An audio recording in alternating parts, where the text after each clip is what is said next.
Welcome to the Slop Temple. We pray this video helps. In this video, I will show how to make pudding in a microwave oven. First, gather your simple ingredients. You will need 2 cups of milk, 1/4 cup of sugar, 2 tablespoons of cornstarch, and your preferred flavorings like vanilla extract. Make sure to use a microwave-safe bowl that is large enough to hold about 4 cups, preventing any spills during heating. Having ingredients at room temperature helps them combine smoothly. Next, in your microwave-safe bowl, whisk together the sugar and cornstarch until they are fully combined.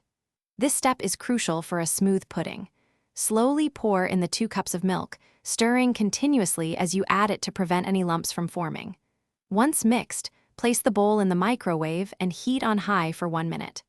After this first minute, remove and stir thoroughly. Now, the key to perfect pudding is patience. Continue microwaving the mixture in 1-minute intervals, making sure to stir vigorously after each minute. You will notice the pudding gradually thickening. This process typically takes about 3 to 5 minutes in total, depending on your microwave's power.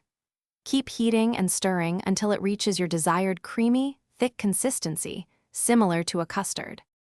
Once your pudding has reached the perfect thickness, remove it from the microwave. To prevent a skin from forming on top, immediately press a piece of plastic wrap directly onto the surface of the hot pudding. Allow it to cool slightly at room temperature, then transfer it to the refrigerator. Chill for at least 2 hours or until it is thoroughly cold and set. Then, it is ready to serve and enjoy. Thanks for watching. Consider subscribing if we helped you.